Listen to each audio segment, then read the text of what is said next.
Welcome to our YouTube channel civil वाला। जैसा कि आपको पता है यूपीपीसीएस 2024 का एग्ज़ाम 26 अक्टूबर 2024 को शेड्यूल्ड है।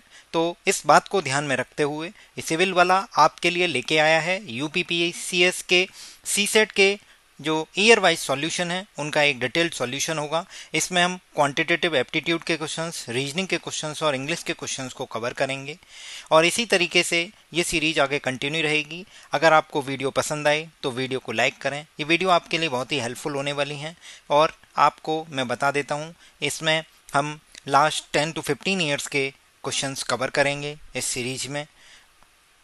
और वीडियो पसंद आए तो लाइक कीजिए आप।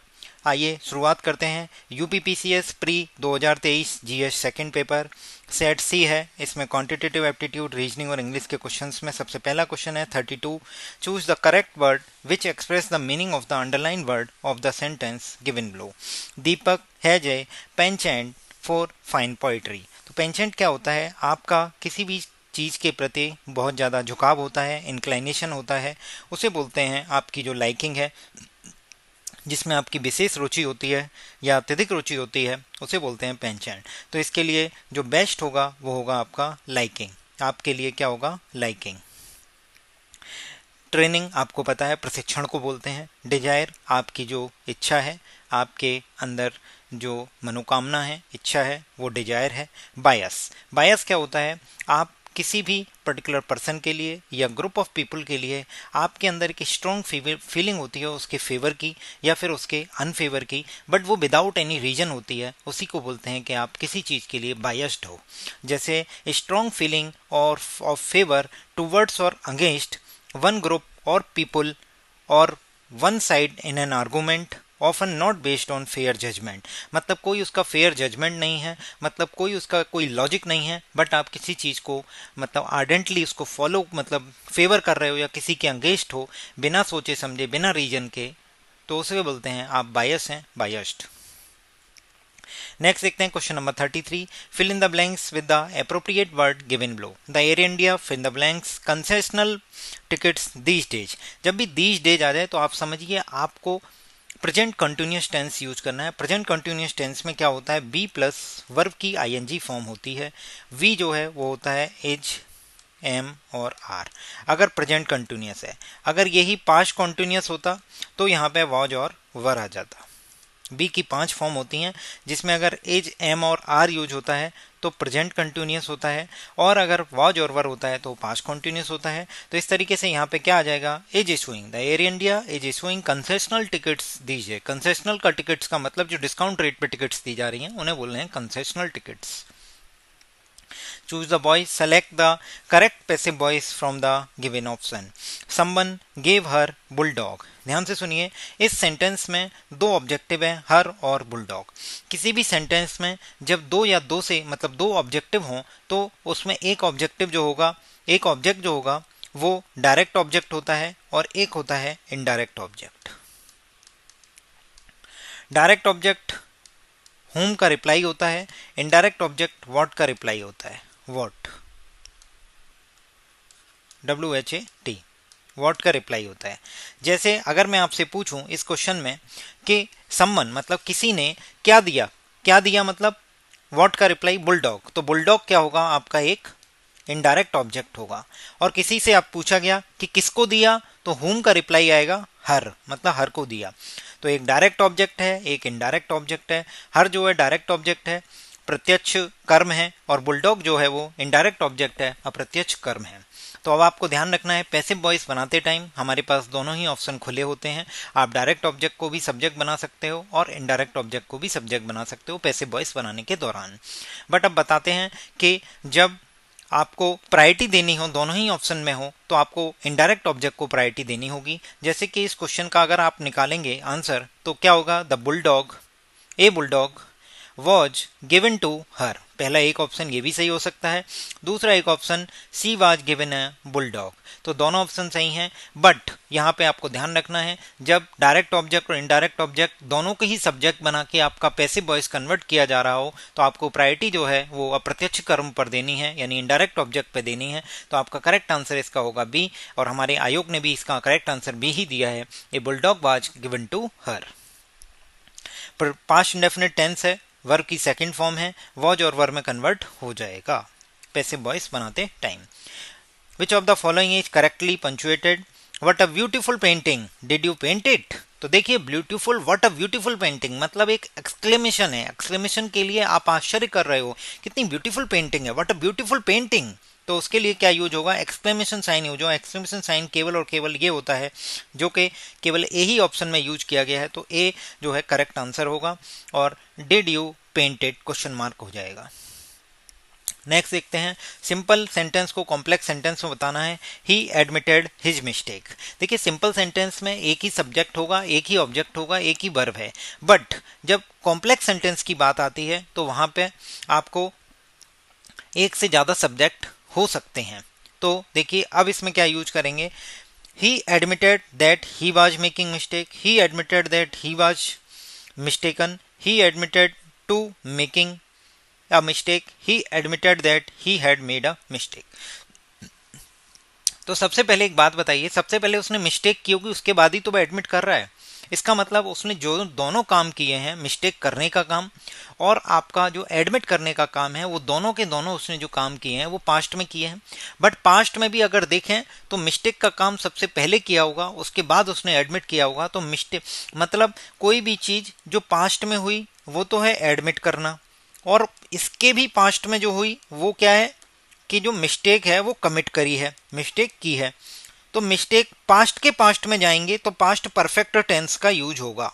तो देख लिए पास्ट परफेक्ट टेंस कहाँ पे यूज हुआ है, इस वाले में। तो होगा ही admitted that he had made a mistake. ये क्यों नहीं है ही वाज मिस्टेकन? हमने बताया ना पास्ट परफेक्ट टेंस का यूज करना है, तो पास्ट परफेक्ट टेंस का मतलब होता है हैड प्लस वर्ब की third form. Had plus verb की थर्ड फॉर्म एक ही सेंटेंस में यूज की गई है, he admitted that he had made a mistake. Next question देखते हैं, choose the correct one which best express the meaning of the phrase of the underline word I am like a cog in the wheel of this company. दो like a cog in the wheel का मतलब होता है N unimportant person, मतलब कोई wheel है उसमें अगर एक कॉग है तो उसकी कोई वैल्यू नहीं है। मतलब एक व्हील में कॉग लगा है, मतलब एक अनइम्पोर्टेंट पर्सन की तरह आप उस कंपनी में ट्रीट कर रहे हो। मतलब आपकी पोस्ट तो नेसेसरी है, होना जरूरी है, बट आपकी कोई वैल्यू नहीं है, आप अनइम्पोर्टेंट हैं। Find the misspelt word. Misspelt word में rein, believe, seize, deceive. Deceive की स्पेलिंग गलत है, DECEIV। जनरली यूपीपीसीएस में जो क्वेश्चन आते हैं स्पेलिंग के, उसमें EI और IE में वो एरर कर देता है आगे पीछे, तो ध्यान रखिए डिसीव। डिसीव का मतलब है धोखा देना, सीज का मतलब किसी चीज को जब्त कर लेना, ठीक है। बिलीव विश्वास, और रीन का मतलब होता है शासन, मतलब कोई रूलिंग है तो उसका रीन, जैसे रीन ऑफ अकबर, अकबर के शासन काल में, तो होगा रीन मतलब शासन। डिसीव धोखा देना, बिलीव मैंने आपको बता दिया विश्वास करना, या विश्वास है ना। सीज, सीज का मतलब होता है किसी चीज को जब्त कर लेना। अगला हमारे पास वर्ड है choose the correct word which is opposite, यानी एंटोनिम पूछा है, ANTONYM। एंटोनिम पूछा गया है, एंटोनिम में आपसे बोला गया है रिसीड। तो रिसीड का मतलब क्या होता है? रिसीड का मतलब होता है टू मूव अवे और बिगिन टू डिसअपियर। मतलब कोई भी जो चीज है वो बहुत तेजी से मूव अवे हो रही है किसी पॉइंट से। जब वो किसी भी पॉइंट से मूव अवे हो रही है तो इसका मतलब क्या है? वो धीरे धीरे डिसअपियर होती जाएगी, तो उसी को बोला जा रहा है कि रिसीड, RECD, रिसीड। तो रिसीड का करेक्ट एंटोनिम जो होगा वो होगा एडवांस, मतलब वो चीज आगे बढ़ रही है। रिसीड पीछे हट रही है और एडवांस मतलब आगे बढ़ रही है। अप्रोच मतलब किसी चीज की पहुंच क्या है, कहीं आपकी रीच क्या है। और रस मतलब दौड़ना वाली बात है, रस दौड़ भाग। नेक्स्ट क्वेश्चन देखते हैं, select the correct indirect speech बताना है। I said to him comma inverted comma let us go out for a walk. जब भी आपको पता चले कि लेटस आ जाए तो लेटस में आपको एक ही चीज यूज करनी है, सजेस्टेड। और दूसरी बात आपको ध्यान रखनी है, सजेस्टेड के साथ कभी भी टू प्रपोजिशन नहीं आएगी, ध्यान रखना है। और क्या होगा, आई सजेस्टेड हिम, तो सजेस्टेड हिम हो जाएगा। लेटस की जगह यूज होगा दे।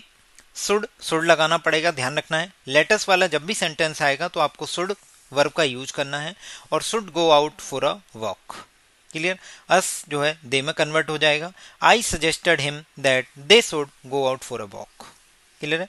तो सबसे पहला सजेस्टेड के बाद टू नहीं आएगा तो ये गलत हो जाएगा। और उसके बाद दूसरा आपको मैंने बता दिया कि यहाँ पे अस यानी सन बटा 123 होता है। फर्स्ट पर्सन सब्जेक्ट के अकॉर्डिंग, सेकंड पर्सन ऑब्जेक्ट के अकॉर्डिंग और थर्ड पर्सन नो चेंज। तो अस जो है फर्स्ट पर्सन है, फर्स्ट पर्सन आई और वी होते हैं, सेकंड पर्सन यू होता है और ही सी इट और दे थर्ड पर्सन होते हैं। ही सी इट और दे ये नो चेंज रहते हैं। तो हमने देखा यहाँ पे क्या है, अस मतलब होता है फर्स्ट पर्सन है, तो फर्स्ट पर्सन सब्जेक्ट के अकॉर्डिंग, सब्जेक्ट क्या है आई, तो इसके अकॉर्डिंग ये किस में कन्वर्ट हो जाएगा, दे में। I suggested him that they should go out for a walk. Next देखते हैं, three numbers are in the ratio of 3:4:5 and their HCF and LCM are 40 and 2400 respectively, then the largest number। तो देखिए कोई भी तीन number 3, 4, 5 के ratio में है, ये रेशियो में कन्वर्ट होके तब आए हैं जब इनमें से सारे जो चीज़ें हैं वो काट पीट दी गई हैं। तो अगर उनका HCF 40 है तो वो नंबर कौन से होंगे, वो होंगे 40 इंटू 3, दूसरा नंबर होगा 40 इंटू 4 और तीसरा नंबर होगा 40 इंटू 5। तो हमें जो पता है सबसे लार्जेस्ट नंबर क्या निकल के आएगा, 200। 200 will be the correct answer. ये जो एलसीएम है ये आपको यूं ही कैलकुलेशन करने के लिए दे दिया है, इसकी कोई भी यूज नहीं है, आपको अपना समय बचाना है, शॉर्ट ट्रिक्स का यूज करना है।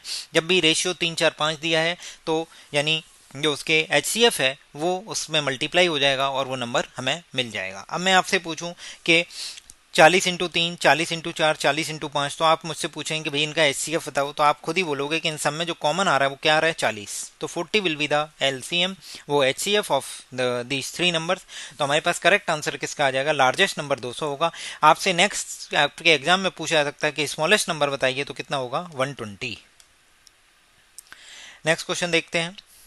नेक्स्ट क्वेश्चन पूछा गया है, find the correct alternative of the missing number. हमारे पास दिया गया है ABC। ABC मतलब 1, 2, 3 होता है, इन तीनों का मल्टीप्लाई करेंगे तो ये 6 आ जाएगा। नेक्स्ट हमसे बोला गया है EFG। EFG मतलब E5 है, F6 है, G7 है, तो मल्टीप्लाई कीजिए, 5 छिक्का 30 सत्ते 210। तो अगला हमारे नंबर है IJK। I मतलब होगा 9, J मतलब 10, K मतलब 11। तो 9 इंटू 10 90 इंटू 11 कितना होगा, 990। 990 will be the correct answer. याद करने के लिए आप ऐसे याद कर सकते हैं, एजोटी। एजोटी मतलब 5, 10, 15, 20 और 25। ये नंबर याद रखिए, इसके आगे पीछे आप मूव कर सकते हैं। तो इसका करेक्ट आंसर आपका निकल के आएगा 990। नेक्स्ट देखते हैं, if in any code language LC is written as 6, T is written as 10, then what will be the code of PD। तो LC, L मतलब 12, C मतलब 3, 12 इंटू 3 क्या होगा, 36, 36 का स्क्वायर रूट लेंगे तो कितना आएगा, 6। नेक्स्ट देखते हैं T मतलब 20 होता है, E मतलब 5, 20 इंटू 5 मल्टीप्लाई करेंगे 100, 100 का स्क्वायर रूट लेंगे कितना आएगा, 10। तो ये 6 हो गया, ये 10 हो गया। अगला हमारे पास नंबर है PD।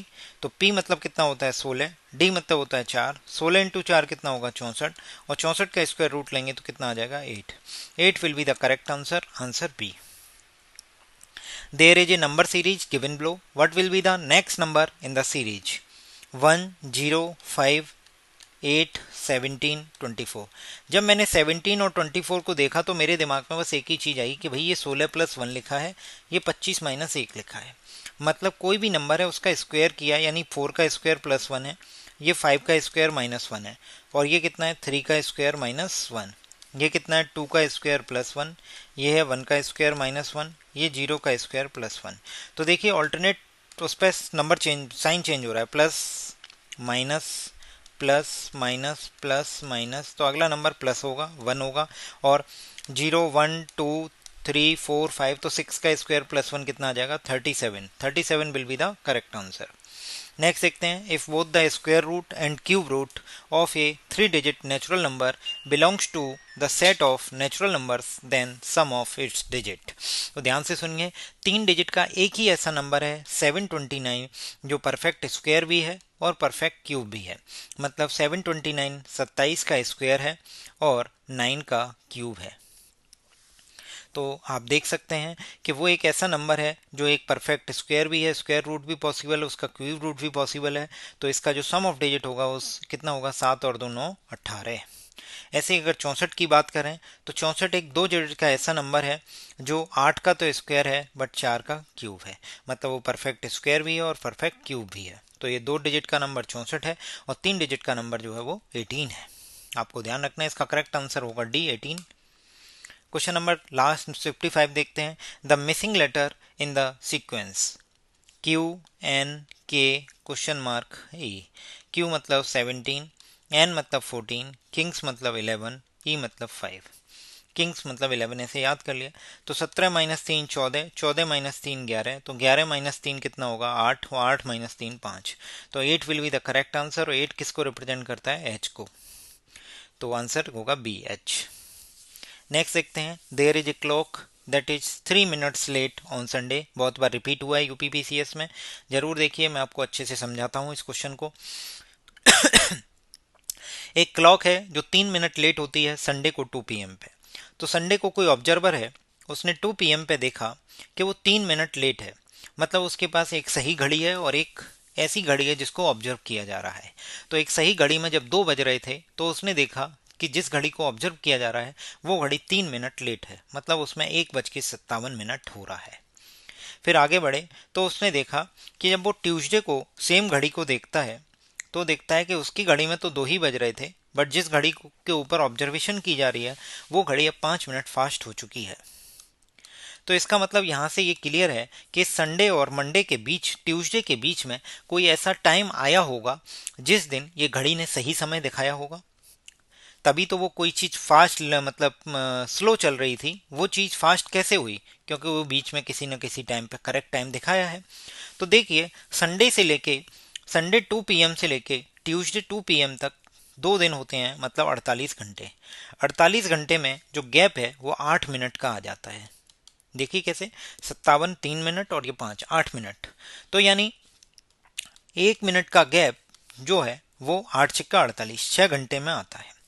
तो अब मैं आपसे अगर कहता हूं कि भाई अगर 8 घंटे में 1 मिनट का गैप आ रहा है, तो अगर 1:57 को 3 मिनट का गैप चाहिए तो ये 2 के करेक्ट टाइम दे देगी।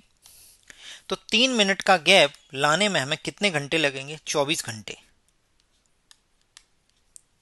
देखो ना, 3 मिनट का गैप लाने में हमें कितना टाइम लगेगा, 57 से लेके 5 तक आना है तो 8 घंटे, यानी 1 मिनट 6 घंटे हो गए।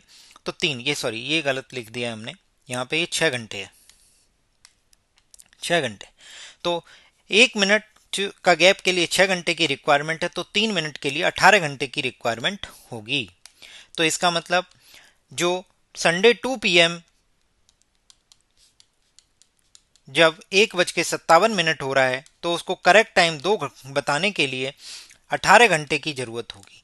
तो जब संडे 2 PM में 18 घंटे जोड़ेंगे, तो जब पहले मैं दो दो करके जोड़ता हूँ, सबसे पहले मैं इसमें 12 घंटे जोड़ता हूँ। जैसे ही मैं 12 घंटे जोड़ूंगा तो मंडे के 2 AM हो जाएंगे।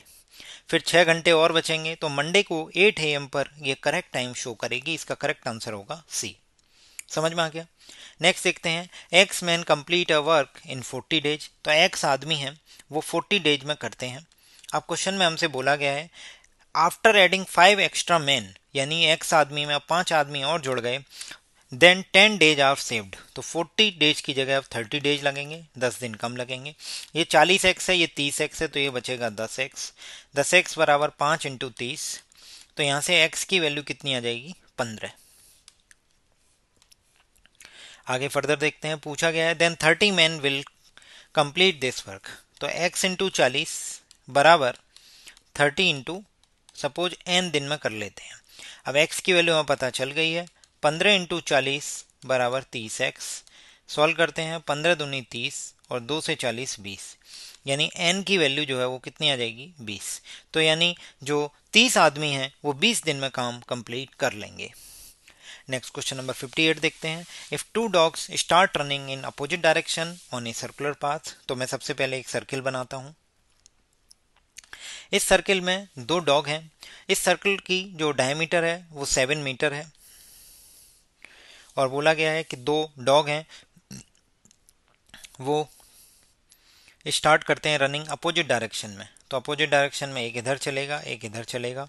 एक की स्पीड जो है वो 2.5 मीटर पर सेकेंड है, D1 ये डॉग है, एक दूसरा डॉग D2 है, इसकी स्पीड 3 मीटर पर सेकेंड है। क्वेश्चन में पूछा है how long will they take to be at the maximum distance. तो आपको पता होनी चाहिए कि मैक्सिमम डिस्टेंस पे वो तब होंगे जब वो डायमीटर के अपोजिट एंड्स पे होंगे। यानी किसी भी सर्किल में जो सबसे लंबी जीवा होती है वो वृत्त का व्यास होती है। तो वृत्त के व्यास के जब वो डिफरेंट पॉइंट एंड्स पे होंगे, अलग अलग एंड्स पे होंगे, तब उनके बीच में सबसे मैक्सिमम दूरी होगी। तो देखिए, अब आपको बता देता हूँ, ये जो लेंथ होती है सरकमफ्रेंस परिधि वो होती है 2πr, बट ये आधी परिधि तक चलेंगे, यहाँ से लेके यहाँ तक और यहाँ से लेके यहाँ तक। इस मोमेंट पे इन दोनों के बीच में मैक्सिमम डिस्टेंस होगी, तो वो कितनी हो जाएगी, बाई 2 हो जाएगी, यानी πr हो जाएगी। पाई की वैल्यू होती है 22/7 और रेडियस की वैल्यू हो जाएगी 7/2। सॉल्व करेंगे तो ये निकल के आएगा 11। यानी स्पीड इक्वल टू होती है डिस्टेंस अपॉन टाइम। डिस्टेंस दिया है 11, जो टाइम निकालना है हमें कितने टाइम बाद वो मैक्सिमम डिस्टेंस पे होंगे, तो ये स्पीड है वो दोनों की ऐड हो जाएगी क्योंकि अपोजिट डायरेक्शन में है, तो कितनी हो जाएगी 5.5 मीटर प्रति सेकेंड। और ये कितनी है 11 मीटर है, क्योंकि ये 7 मीटर दिया था, 11 मीटर। सॉल्व करेंगे further, 11 metre divide by 5.5 metre प्रति सेकेंड, तो कितना आएगा 110/55, यानी 2 सेकेंड लगेंगे उसको कंप्लीट करने में कि वो मैक्सिमम डिस्टेंस में होंगे। तो करेक्ट आंसर इसका क्या आ जाएगा, सी। नेक्स्ट क्वेश्चन नंबर देखते हैं 59। The semi diameter of the base of two cylinder. तो आपको बताता हूँ, सेमी डायमीटर मतलब रेडियस ही होगा, सेमी डायमीटर मतलब डायमीटर का आधा मतलब radius, of two cylinder A और B in the ratio of, यानी आर ए और R V in the ratio of 3:2 हैं। और बोला गया है इनकी हाइट जो है वो n:1 के रेशियो में है, n/1। क्वेश्चन बोला गया है volume of A is 3 times of volume of B. Volume of A upon volume of B बराबर 3/1। क्वेश्चन में हमें बोला गया है कि ए और बी क्या है, सिलेंडर हैं। तो सिलेंडर का जो वॉल्यूम होता है वो होता है πr²h। तो यहाँ लिखते हैं पाई RA/RB का स्क्वायर इंटू HA/HB और पाई। तो हम सॉल्व करेंगे तो हमें पता चलेगा कि पाई से तो पाई कैंसिल हो जाएगा, RA/RB कितना हो जाएगा 9/4 गुणा, क्योंकि उसका स्क्वायर है, इंटू HA/HB n/1 बराबर कितना दिया गया है 3/1। सॉल्व करते हैं, 3×3 = 9, तो n/1 की वैल्यू निकल के आ जाएगी 4/3, तो 4/3, यानी answer will be A, 4/3। Next बोला गया है अनूप और Sunil are rank 7th and 11th respectively from the top in a class of 31 student. एक 31 स्टूडेंट्स की क्लास है। इस 31 स्टूडेंट की क्लास में बोला गया है कि अनूप जो है, ये अनूप है, ये सुनील है। तो अनूप जो है 7th रैंक पे है, इसका मतलब अनूप से पहले 6 लोग हैं। और क्वेश्चन में बोला गया है कि जो कौन है नेक्स्ट, सुनील जो है वो 11th रैंक पे है। 11th रैंक पे होने का मतलब उससे पहले 10 लोग हैं। तो देखिए 6 लोग तो ये हो गए, 7वें भाई साहब ये अनूप हैं, तो 3 आदमी और होंगे, 6 और 1 7 और 3 10। क्लियर है। अब क्वेश्चन में हमसे जो पूछा गया है तो देखते हैं, ये इसका बॉटम होगा, ये टॉप था। अब मैं आपसे पूछता हूँ कि सुनील से पहले अगर 10 लोग हैं तो सुनील जो है वो 11वां है, तो ये सुनील के बाद में कितने बंदे होंगे, तो होंगे 31 - 11 मतलब 20।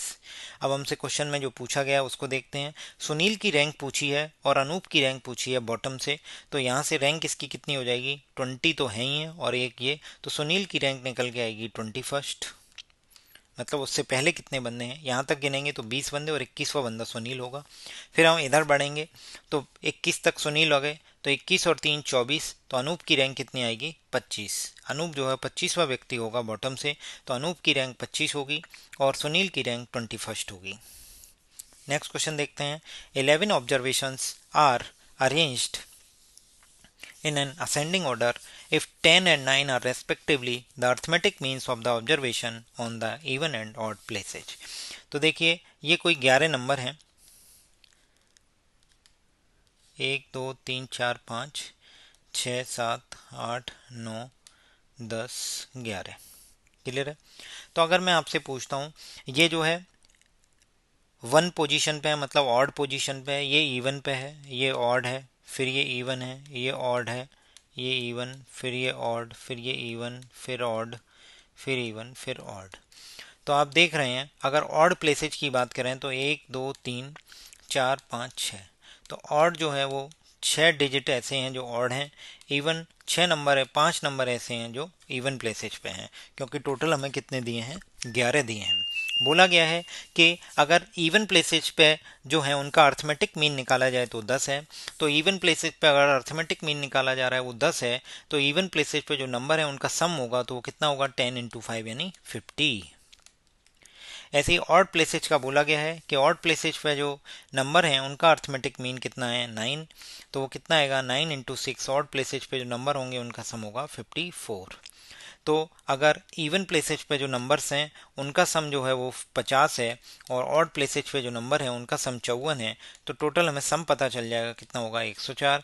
और हमसे पूछा क्या है कि मीन ऑफ ऑल 11 ऑब्जर्वेशंस, तो कितना होगा, 104/11, मतलब 9.45 will be the correct answer. Next देखते हैं 6 और 16 के बीच में जो रिश्ता है वो 12 और किस नंबर के बीच में होगा।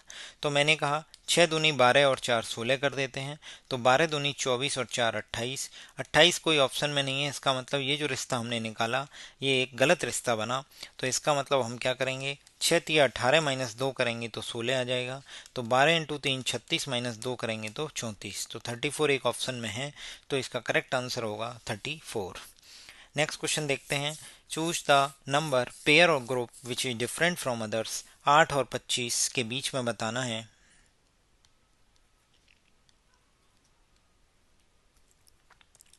8 और 25, और दूसरा है 18 और 73, तीसरा है 22 और 67, और 15 और 46। नंबर देख के अपने आप ही पता चल जाता है। 15 तिया 45 और 1 46, 22 तिया 66 और 1 67, 8 तिया 24 और 1 25। तो 18 और 73, 18 चौके 72 -1, 72 + 1 है, ये इंटू 4 + 1, तो यही ऑड होगा क्योंकि सब जगह इंटू 3 + 1 फॉलो हो रहा है। तो इसका करेक्ट आंसर क्या आएगा, बी 18 और 73। नेक्स्ट क्वेश्चन नंबर 67 देखते हैं। 4 को 17 से कोई रिश्ता बताना है और 7 का बताना है। तो 4 का तो साफ साफ दिख रहा है, 4 का स्क्वायर + 1 16 + 1 17, तो 7 का क्या है, 7 का स्क्वायर + 1 मतलब 49 + 1 कितना होगा, तो इसका आंसर होगा 50। नेक्स्ट क्वेश्चन देखते हैं, question number 68। Which of the following years will have the same calendar as of 2009। इसके लिए मैं आपको एक कॉन्सेप्ट बता देता हूँ, उस कॉन्सेप्ट के बेसिस पे आपसे इस तरीके के सारे क्वेश्चंस बन जाएंगे, और यूपीपीसीएस एवं यूपीएससी में भी इस कॉन्सेप्ट पे बहुत सारे क्वेश्चंस पूछे गए हैं। तो देखिए, कोई भी ईयर है, सबसे पहले हमें पता करना होगा कि वो लीप ईयर है या नॉर्मल ईयर। तो लीप ईयर का मतलब जिसमें 366 दिन होंगे, फरवरी 29 दिन की होगी फरवरी का मंथ, और नॉर्मल ईयर जिसमें 365 दिन होंगे। अब आपको कैसे पता किया जाएगा कि कोई भी नंबर जो है, वो कोई भी ईयर है, वो लीप ईयर है या नॉन लीप ईयर। अगर वो 4 से डिविजिबल हो जाए, 4 से पूर्णतः विभाजित हो जाए, तो फिर वो लीप ईयर होगी, अगर रिमाइंडर 0 आ जाएगा। अगर वो 4 से विभाजित नहीं होगी पूर्णतः, तो फिर वो नॉर्मल ईयर होगी। अब बात करते हैं कि कोई ऐसी ईयर आ जाए जो सेंचुरी ईयर है। सेंचुरी ईयर का मतलब जिसके लास्ट में 2 जीरो आ रहे हैं, 400 500 600 1900 2000 3000 2100 2200 2300 2400, तो ये सेंचुरी ईयर है। तो सेंचुरी ईयर होने का मतलब क्या है कि उस केस में आपको क्या ध्यान रखना है कि तब हमें 400 का भाग देना है, तो जो चीज़ 400 से विभाजित हो जाए जो सेंचुरी ईयर, तो वो लीप ईयर होगी। अगर जो 400 से विभाजित नहीं होगी तो वो क्या होगी, नॉर्मल ईयर होगी या नॉर्मल ईयर। क्लियर है। अब कोई भी जो ईयर है वो कैसे कैसे रिपीट होती है तो आपको बता देता हूँ। पहले एक बात ध्यान रखनी है, नॉर्मल ईयर का कैलेंडर नॉर्मल ईयर के बराबर होगा, और लीप ईयर का कैलेंडर लीप ईयर के बराबर होगा। 2 फिगर याद रखने हैं, 11 और 6। तो कोई भी नॉर्मल ईयर में सबसे पहले 11 जोड़ेंगे। अगर 11 जोड़ने के बाद नॉर्मल ईयर आता है तो फिर ये सही है कि 11 साल बाद वो ईयर रिपीट हो जाएगी। अगर 11 जोड़ने के बाद अगर वो लीप ईयर आता है, तो मैंने आपको बताया कि नॉर्मल ईयर का कैलेंडर लीप ईयर के कैलेंडर के बराबर नहीं हो सकता, क्योंकि नॉर्मल ईयर में 365 दिन है और लीप ईयर में 366 दिन है। तो इसका मतलब 11 जोड़ने पर जो आ रहा है वो गलत आ रहा है। तो जब भी ऐसी सिचुएशन बने कि कभी किसी नॉर्मल ईयर में 11 जोड़ने पर लीप ईयर आ जाए, तो फिर आपको नेक्स्ट स्टेप क्या रखना होगा कि 6 ऐड करना होगा, और जैसे ही आप 6 ऐड करेंगे तो वो नॉर्मल ईयर ही आएगा। तो अब इस क्वेश्चन में देखते हैं। क्वेश्चन में हमसे बोला गया है 2009। तो जब भी 2009 में हमने सबसे पहले 11 जोड़ा तो 2020 आया। तो मैंने कहा कि 2009 एक नॉर्मल ईयर है और 2020 एक लीप ईयर है। तो नॉर्मल ईयर का कैलेंडर लीप ईयर के कैलेंडर के बराबर नहीं होगा। तो इस केस में हमें क्या करना होगा, हमें अब 11 ना जोड़ के अब हमें 6 जोड़ना होगा। तो 2009 में 6 जोड़ेंगे तो आएगा 2015। इसका करेक्ट आंसर होगा डी। अब मेरे मन में एक क्वेश्चन रह जाता है कि अगर ये तो मैंने नॉर्मल ईयर में बताया, क्या लीप ईयर कब रिपीट होगा? तो लीप ईयर 28 साल बाद अपने आप को फिर से रिपीट करता है। क्लियर? नेक्स्ट क्वेश्चन देखते हैं। Arrange the following words in the meaningful manner: train, car, cycle, बस। तो ध्यान से देखिए। सबसे पहले सबसे कम 2 पहिए इसमें है साइकिल में, तो सबसे पहले साइकिल आएगा, मतलब 3। तो 3 वाला 2 ऑप्शन है। उसके बाद क्या आएगा? कार। कार मतलब 2, तो ये गलत हो जाएगा। तो सबसे कम पहिए साइकिल में है, उसके बाद साइकिल से ज़्यादा पहिए कार में है, कार से ज़्यादा पहिए बस में है, बस से ज़्यादा पहिए ट्रेन में है। तो इसका करेक्ट आंसर होगा 3, 2, 4, 1। हो सकता है इसमें अगर पैदल लिखा होता तो पैदल वाला यानी ऑन फुट वाला जो साइकिल से भी पहले आता यहाँ पे सबसे पहले पोजीशन पे। E=5 दिया है, अमेंडमेंट =89 दिया है, सेक्रेटरी की वैल्यू बतानी है हमें क्या होगी। आपसे मिस स्पेल्ट वर्ड में अमेंडमेंट और सेक्रेटरी की स्पेलिंग पूछी जा सकती है इंग्लिश सेक्शन में, तो जरूर याद कर लीजिए। तो देखिए मैं आपको अमेंडमेंट बताता हूँ। AMENDMENT। ए मतलब 1, M मतलब 13, E मतलब 5, N मतलब 14, ये आपको टिप्स पे होनी चाहिए। D मतलब 4, M मतलब 13, E मतलब 5, N मतलब 14 और T मतलब 20। तो अब आपको क्या करना होगा, ध्यान से सुनिए। इन सबको ऐड करके देख लेते हैं एक बार। तो क्या होगा, 13 और 1 14, 14 5 19, 19 14 33, 33 और 4 37, 37 और 3 कितने होंगे 13, 50 और 5 55, यानी 55 और 20 कितने होंगे 75, 75 और 14 कितने होंगे 89। तो 89 ही दिया, इसका मतलब हमें इसका सम करना है। अब हमसे सेक्रेटरी पूछा है, तो सेक्रेटरी का हमें क्या करना पड़ेगा, सम करना पड़ेगा। तो मैं लिखता हूँ SECRETARY, SECRETARY। तो S मतलब 19, E मतलब 5, C मतलब 3, R मतलब 18, E मतलब 5, T मतलब 20, A मतलब 1, R मतलब 18, Y मतलब 25। तो अब इसको जोड़ेंगे तो देखेंगे 19 और 5 24 और 3 27 और 5 32, 32 और 8 40, 10 50। तो यहाँ तक हो गया 50, 50 और 20 70 हो गया, 70 और 25 कितने हो जाएंगे 70 और 25 95 और 1 96। 96 में 18 जोड़ेंगे तो कितना आएगा 114। तो 114 इसका करेक्ट आंसर होगा, answer A. Next question number देखते हैं 72। After selling 30 pence the seller observes that the profit of sale price of 10 pence, then profit percentage बताना है। तो देखिए जब वो 30 पेनों को सेल कर रहा है तो उसको जो प्रॉफिट हो रहा है वो 10 पेनों के बराबर हो रहा है। तो इसका मतलब जब 30 पेनों को वो सेल करेगा तो इसका मतलब उसका जो प्रॉफिट होगा वो कितना होगा 30 पेन्स की सेलिंग प्राइस माइनस 30 पेन्स का कॉस्ट प्राइस, मतलब 30 पेन का विक्रय मूल्य माइनस 30 पेन का क्रय मूल्य उसके प्रॉफिट के बराबर होगा। बट क्वेश्चन में बोला गया ये प्रॉफिट क्या है, वो 10 पेन के सेलिंग प्राइस के बराबर है। यहाँ से हम फर्दर सॉल्व करते हैं। ये 30 SP है, ये 10 SP है, तो 30 CP को इधर लेके आते हैं और ये 30 SP माइनस 10 SP 20 SP हो जाएगा। तो यहाँ से हम CP अपॉन SP निकालने की कोशिश करते हैं तो वो आएगा 2/3। जब CP अपॉन SP 2/3 आएगा तो परसेंटेज प्रॉफिट निकल के आता है कि SP minus CP upon CP into 100। तो SP की वैल्यू 3 है, CP की वैल्यू 2 है, CP की वैल्यू 2 है, तो ये कितना आ जाएगा आपके पास 50% प्रॉफिट होगा। नेक्स्ट क्वेश्चन देखते हैं। A or B are brother, A and B are brother and sister respectively. C is the father of A, D is sister of C and E is mother of D. Then how is B related to A? A is A and B are brother and sister, यानी A जो है वो plus sign है यानी भाई है, और B जो है वो बहन है यानी माइनस साइन है। यानी फीमेल पे हमने माइनस साइन लगाना है और मेल पे प्लस साइन लगाना है। सी इज़ द फादर ऑफ ए, तो सी जो है वो फादर है, पापा लिख देते हैं। यानी सी के दो बच्चे हैं, ए और बी, एक लड़का ए है और बी एक लड़की है, ये दोनों कौन है, भाई बहन है। अब क्वेश्चन में बोला गया है D is the sister of C, तो डी जो है वो सी की सिस्टर है। फिर बोला गया है E is the mother of D, E जो है वो ई की माँ है। यदि डी जो है ई की माँ है तो वो सी की भी माँ होगी। और यदि अब क्वेश्चन में पूछा गया then how is B related to E, B का ई से संबंध बताना है। तो ध्यान से सुनिए, बी के पापा की माँ है, बी के पापा की माँ जो है ई है। हमसे पूछा है how is B related to E, तो ई जो है वो दादी होंगी और बी जो है वो कौन होगी, ग्रैंड डॉटर यानी पोती होगी।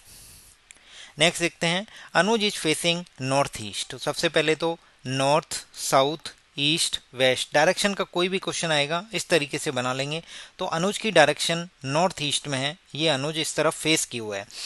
ही turn 90 degree in clockwise direction, ठीक है, and then 180 degree in anti clockwise direction. Then बोला गया है and another 90 degree in the same direction, 90 degree same direction का मतलब एंटी क्लॉकवाइज। तो आपको मैं बता देता हूँ, जब भी डायरेक्शन में इस तरीके से क्लॉकवाइज एंटी क्लॉकवाइज डिग्री में घुमाएगा तो आपको ज़्यादा मेहनत नहीं करनी है। आप देखिए 90 डिग्री क्लॉकवाइज और 90 डिग्री एंटी क्लॉकवाइज एक दूसरे को बैलेंस कर देंगे। कोई चीज़ ऐसे घूमे फिर वापस इधर आ जाए तो इसी पोजीशन पर रही ना, तो ये कैंसिल हो जाएंगे। तो अब बोला गया है 180 डिग्री एंटी क्लॉकवाइज घुमाना है, तो कोई भी बंदा अनुज जो है वो इस साइड है, अब उसे बोला जाए 180 डिग्री ऐसे घूम लो या 180 डिग्री ऐसे घूम लो, उसका जो फेस है वो इस तरफ हो जाएगा, वो क्या होगा, साउथ वेस्ट। तो south west will be the correct answer D. चाहे वो एंटी क्लॉकवाइज घुमा लो चाहे क्लॉकवाइज, दोनों तरफ से उसका फेस इधर ही आएगा। नेक्स्ट क्वेश्चन नंबर 76 देखते हैं। क्वेश्चन नंबर 76 में मिसिंग नंबर बताना है सीरीज में। आइए क्या है, 2 2 3 4 6 6 9 8 12 10 कॉमा, ये हमें बताना है क्या होगा, और फिर दिया है 12 18 14 और 21। आइए देख लेते हैं कैसे करेंगे। देखिए 2 और 1 3, 3 और 1 4 और 2 6 और 0, ये कोई सीरीज बनती हुई नहीं दिख रही है। तो अब हम क्या करेंगे, हम ऑल्टरनेट मूव करेंगे। कैसे मूव करेंगे, ऑल्टरनेट मूव करेंगे। जब हम ऑल्टरनेट मूव करने वाले हैं तो ऑल्टरनेट मूव करते टाइम क्या देखेंगे, ध्यान से देखिए, 2 और 2 4, 4 और 2 6, 6 और 2 8, 8 और 2 10, 10 2 12 और 2 14, यहाँ तक हो गया। अब देखिए 3 और 3 6 और 3 9 और 3 12 और 3 कितने होंगे, 15, 15 और 3 18 और 3 21। तो ऊपर +2 का गैप चल रहा है, नीचे +3 का, तो करेक्ट आंसर कितना निकल के आएगा, 15। दो सीरीज हैं कंबाइन कर दी हैं, तो इसका करेक्ट आंसर होगा बी यानी 15। नेक्स्ट क्वेश्चन नंबर देखते हैं 79। 79 क्वेश्चन में बोला गया है ए प्लस बी बराबर A plus B upon A plus B upon A, then what is the value of A square plus B square. इस क्वेश्चन में हम वैल्यू पुट करते हैं, जब a बराबर 1 और b बराबर 1 पुट करते हैं तो दिया गया जो समीकरण है वो सेटिस्फाई हो जाता है। 1 + 1 बराबर 1/1 + 1/1, तो 2 बराबर 2, यानी a बराबर 1 b बराबर 1 होगा। एलजेब्रा का कोई भी क्वेश्चन है वैल्यू पुटिंग करके ही करना है, आपको पूरा सॉल्व नहीं करना है। तो a square plus b square क्या हो जाएगा, 1 का स्क्वायर प्लस 1 का स्क्वायर मतलब 2, तो आंसर होगा डी। नेक्स्ट क्वेश्चन नंबर 82 देखते हैं। If the area of the base of the cone is increase by 100% then the volume. तो सबसे पहले जो कोन है उसका जो वॉल्यूम होता है वो होता है 1/3 पाई are square H.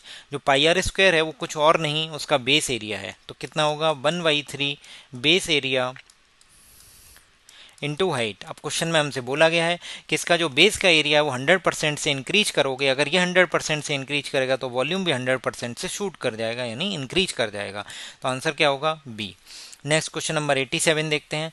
Find the odd one from the alternative. तो देखिए T V V D, A X C Z, अगला है J O K Q, next है एफ आर एच टी। तो ध्यान से देखिए बहुत इजी क्वेश्चन है।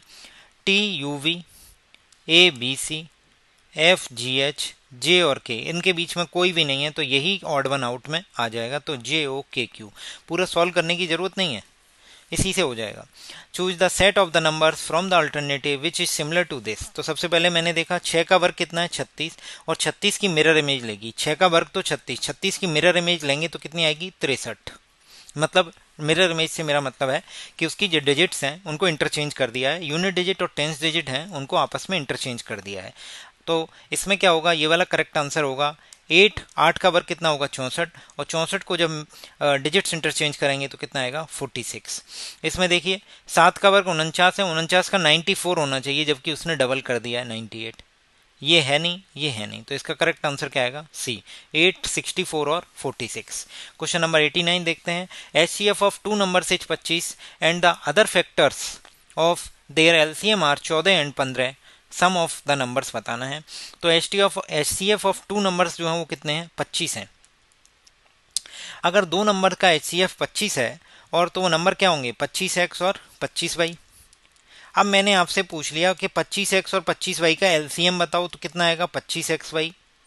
बस क्वेश्चन में बोला गया है कि एलसीएम के अदर फैक्टर्स 14 और 15 हैं, तो एलसीएम जो है वो खुद ही दिया गया है 25 गुणा 14 गुणा 15।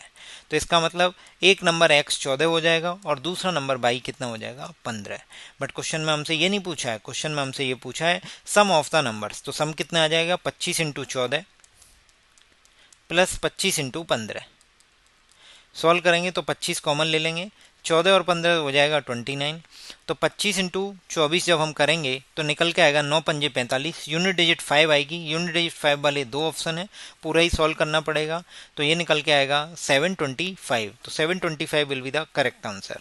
अगला देखते हैं, find the correct alternative from the following glasses question mark bicycle और यूनिसाइकिल। बाइसिकल जिसमें दो पहिए हैं, यूनिसाइकिल जिसमें एक पहिया है, ग्लासेज जिसमें दो लेंस हैं, और मोनोकोल एक ऐसा होता है जिसमें एक ही लेंस होता है, तो monocle will be the correct answer. Next देखते हैं 93। A train is length 140 metre is running at a speed of 60 kilometre per hour and a cat is running in the same direction. ध्यान से देखिए same direction, ये word हैं जो note करने होते हैं। ट्रेन जो है 140 मीटर की है और 60 kmph की स्पीड से वो चल रही है, और दूसरी एक कैट है जो सेम डायरेक्शन में ट्रेवल कर रही है, कितनी स्पीड से 18 किलोमीटर पर आवर की स्पीड से। और क्वेश्चन में पूछा है train will cross the cat. तो ध्यान से सुनिए, ये जो कैट है इसकी कोई लंबाई नहीं होगी।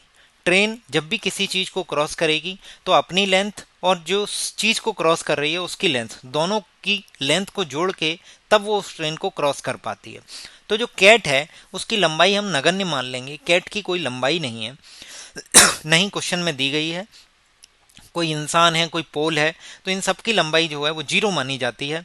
तो जो स्पीड होगी वो सेम डायरेक्शन में, तो स्पीड जो है वो डेबिट हो जाएगी, मतलब माइनस हो जाएगी, क्योंकि सेम डायरेक्शन में रिलेटिव स्पीड माइनस में होती है और अपोजिट डायरेक्शन में स्पीड जुड़ जाती है। तो स्पीड कितनी आएगी 60 में से 18 जाएंगे तो कितने बचेंगे 60 में से 10 ही 50, तो यानी 42। बट ये क्या है किलोमीटर पर आवर में है, किलोमीटर पर आवर से मीटर प्रति सेकंड में बदलने के लिए 5/18 का गुणा करना पड़ेगा आपको, और इसको सॉल्व करते हैं तो 6 सत्ते 42 हो जाएगा, 6 तिया 18, यानी निकल के आएगा 35/3 मीटर प्रति सेकंड। अब क्वेश्चन में हमसे ये नहीं पूछा है, क्वेश्चन में हमसे पूछा है कि ट्रेन जो है वो बिल्ली को कितनी देर में क्रॉस कर लेगी। तो मैंने कहा कोई दिक्कत नहीं है, स्पीड इक्वल टू होती है डिस्टेंस अपॉन टाइम। तो यहाँ से टाइम जो है निकालेंगे वो क्या आएगा डिस्टेंस अपॉन स्पीड। डिस्टेंस कितनी है 140 मीटर, स्पीड कितनी है अभी हमने निकाली थी, कितनी आई थी 35/3, 35/3 उसकी स्पीड हो जाएगी। तो ध्यान से देखिए 35 चौके 140 हो जाएंगे, क्योंकि 35 दूनी 70 होते हैं और 70 दूनी 140, इसका मतलब 35 चौके 140 हो जाएंगे। तो टाइम की वैल्यू कितनी आएगी 12 सेकंड। अब सेकंड में क्यों आएगा, क्योंकि ये मीटर में है और ये 35/3 भी मीटर प्रति सेकंड में है, क्योंकि हमने किलोमीटर पर आवर से मीटर प्रति सेकंड में बदल लिया है। तो इसका करेक्ट आंसर कितना निकल के आएगा सी, यानी 12 सेकंड में ट्रेन जो है वो बिल्ली को क्रॉस कर देगी। नेक्स्ट क्वेश्चन नंबर देखते हैं 94। Shyam is a friend of Ram. Shyam कोई है, वो राम का एक दोस्त है। पॉइंटिंग टू मनीष, एक मनीष है, इसको पॉइंट करके कौन बोल रहा है, Shyam asks Ram who is ही। तो राम रिप्लाई दे रहा है, राम रिप्लाई दे रहा है, क्या रिप्लाई दे रहा है कि his son is my son's uncle. तो माई सन्स, पहले राम, राम का एक सन है, राम के सन, राम के सन का अंकल मतलब राम का कोई भाई हो गया, ठीक है। His son is my son's uncle, his son यानी उस आदमी का जो बेटा है, जो पॉइंट किया जा रहा है जिसके ऊपर ये तस्वीर वाला है, तस्वीर में जो आदमी है उसका जो बेटा है वो राम के बेटे का अंकल है। तो इसका मतलब ये जो तस्वीर में है ये कौन है, तस्वीर में जो दिए गए हैं वो कौन होंगे, वो राम के ये भाई होगा, तो राम के कौन है, राम के पापा हैं। इसका मतलब वो क्वेश्चन में पूछ रहा है हाउ क्या बोलते हैं, हु इज ही, यानी Manish is related to Ram. तो मनीष कहाँ है, मनीष ये रहा, मनीष राम से किस तरीके से रिलेटेड है, यही पूछा है ना क्वेश्चन में।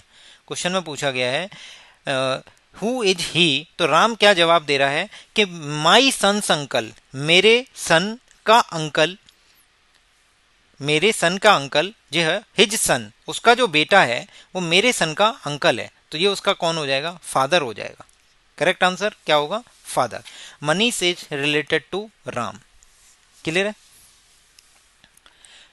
ये मनीष है, ये तस्वीर में जो है वो मनीष है, मतलब पॉइंटिंग टू मनीष का मतलब तस्वीर में जो मनीष को पॉइंट करके बताया जा रहा है, तो मनीष जो है वो राम का फादर हो जाएगा, क्योंकि राम के बेटे का अंकल जो है उसका बेटा है, मनीष का जो बेटा है वो राम के बेटे का अंकल है, तो इसका मतलब जो मनीष जो है वो राम के कौन होंगे, फादर होंगे।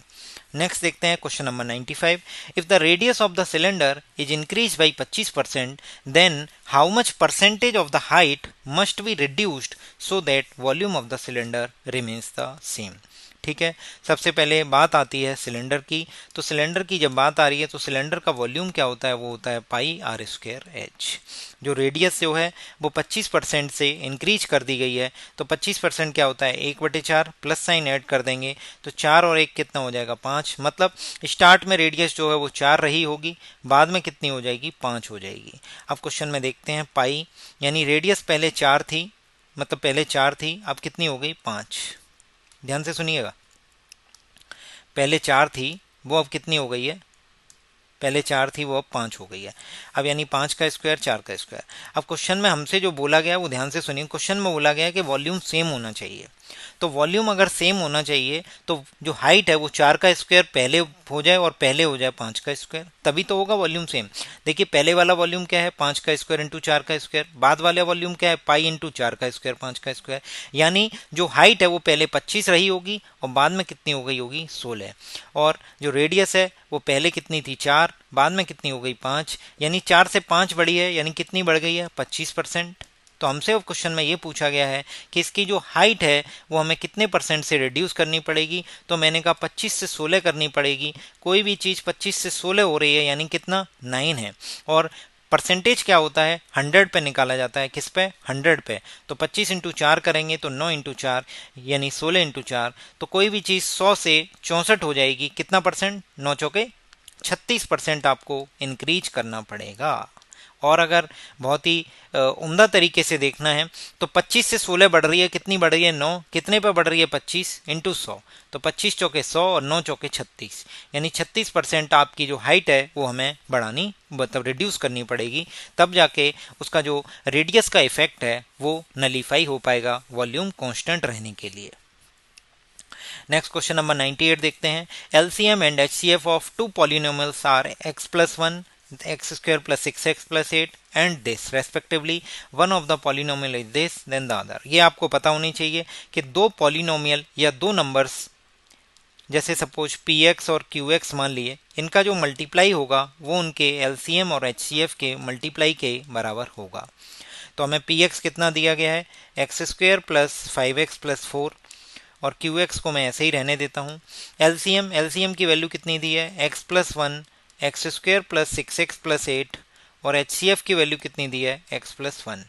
मैं इसको फर्दर आगे सॉल्व करता हूँ, आपको बताता हूँ। ये जो है 8 x² प्लस 6x प्लस 8 को ऐसे लिख सकते हैं x+2 और x+4, और ये x+1 क्या हो जाएगा x+1 का होल स्क्वायर बराबर ये qx रहेगा। इसको कैसे लिखेंगे, इसको लिखेंगे x+4 और x+1। सॉल्व करेंगे फर्दर हम x प्लस 4 x प्लस 1 आपस में एक बार कट जाएंगे, x प्लस 4 x प्लस 1, तो हमारे पास जो qx है वो निकल के आ जाएगा कितना, qx की वैल्यू जो है निकल के कितनी आएगी, तो qx हमारे पास जो बचेगा वो बचेगा एक x प्लस 1 और एक x प्लस 2, कितना निकल के आएगा x प्लस 1 और x प्लस 2। तो सॉल्व करेंगे तो आएगा x square plus 3x plus 2, this will be the correct answer. तो x square plus 3x plus 2 यानी आंसर ए होगा। क्वेश्चन नंबर 99 देखते हैं। क्वेश्चन नंबर 99 में हमसे बोला गया है कि on the 31st March 2008 is Monday, then what day shall be on the 31st March 2011। तो आपको बता देता हूं कि जब भी कोई भी डेट, जैसे 1 जनवरी है, 1 जनवरी 2000 सपोज अभी चल रही है 21 और 2022, मतलब 2024 चल रही है और 2025, अगर ये 2024 को मंडे है सपोज, तो 2025 को ट्यूसडे होगा। और यही चीज़ मैं आपसे ये पूछ लेता कि 31 दिसंबर 2024 को क्या होगा, तो क्या निकल के आएगा, मंडे। तो आपको बता देते हैं कि कोई भी ईयर है तो उसमें ध्यान से सुनिएगा, जो डे होती है, अगर नॉर्मल ईयर है या लीप ईयर है, इन पर डिपेंड करेगा। ये 2024 क्या है, लीप ईयर है, 2024 क्या है, लीप ईयर है। तो ये 2024 जो है लीप ईयर है। लीप ईयर कैसे पता किया, 4 से भाग दे दिया। क्या दिया, 4 से भाग दे दिया।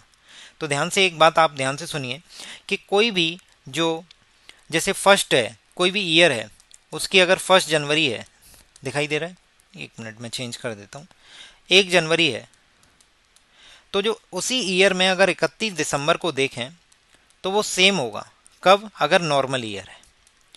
अगर लीप ईयर होगी तो +1 हो जाएगा। जैसे मैंने आपको बोला 1 जनवरी 2021 को अगर ट्यूसडे है, तो और मैंने पूछ लिया कि 31 दिसंबर 2021 को क्या होगा, तो आप बोलोगे कि सर ये तो ट्यूसडे ही होगा, सेम होगा।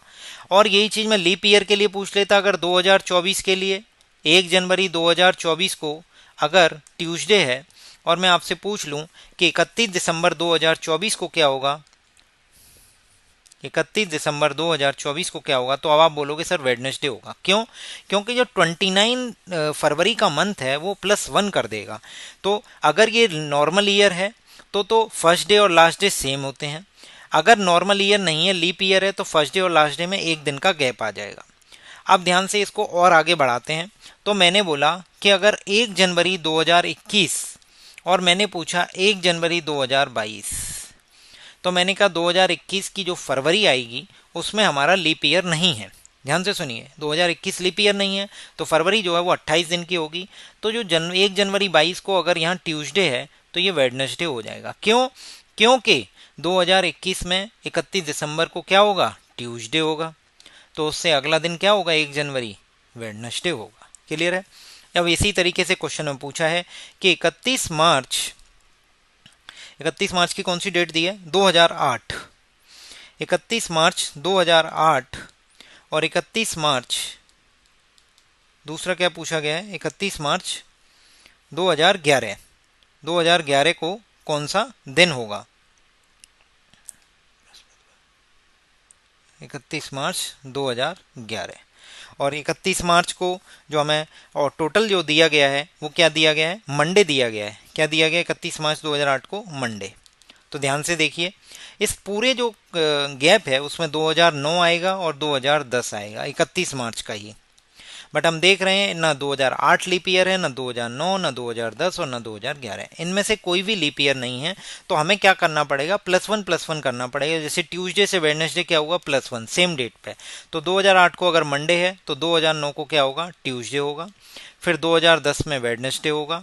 और 31 मार्च 2011 जो हमसे क्वेश्चन में पूछा गया है तो कितना निकल के आएगा, थर्सडे। तो इसका करेक्ट आंसर होगा थर्सडे।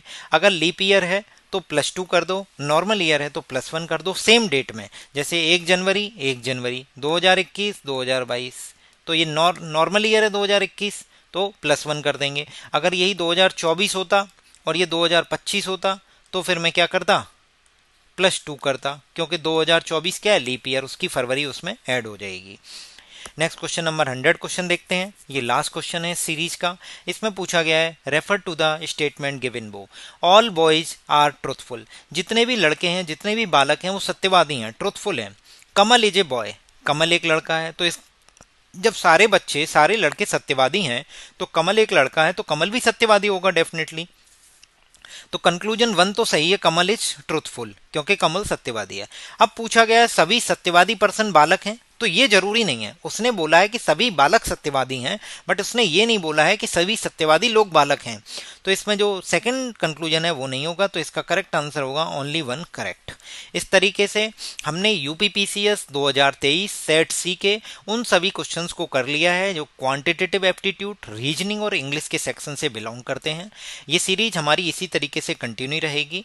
अगर आपको वीडियो पसंद आ रही हैं तो चैनल को सब्सक्राइब कीजिए और लाइक कीजिए और अपने दोस्तों के साथ शेयर करना मत भूलिए। Thank you so much. Civil वाला की तरफ से बहुत बहुत धन्यवाद आप सभी का। लाइक करिए, शेयर करिए, सब्सक्राइब करिए।